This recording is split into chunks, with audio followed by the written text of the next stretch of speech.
श्री कृष्ण लिहल अवतार ममा के बंगलों पो। श्री कृष्ण लिहल अवतार ममा के बंगलों पो। मामा के बंगलों पर दादी नहीं है, मामा के बंगलों पर दादी नहीं है। देवता को मनवैया को, देवता के मनवैया को, मामा के बंगले पो। श्री कृष्ण लिहल अवतार ममा के बंगले पो। मामा के बंगले पर बड़ी मम्मी नहीं है, मामा के बंगले पर बड़ी मम्मी नहीं है।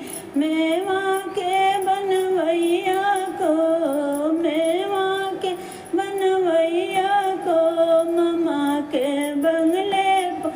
श्री कृष्ण लिहल अवतार ममा के बंगले पर।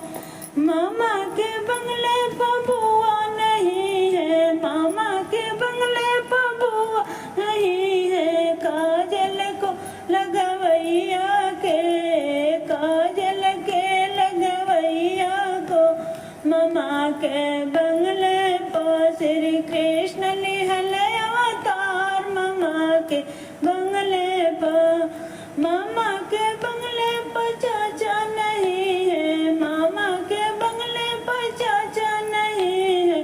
बंसी के बजवैया को, बंसी के बजवैया को, मामा के बंगले पर। श्री कृष्ण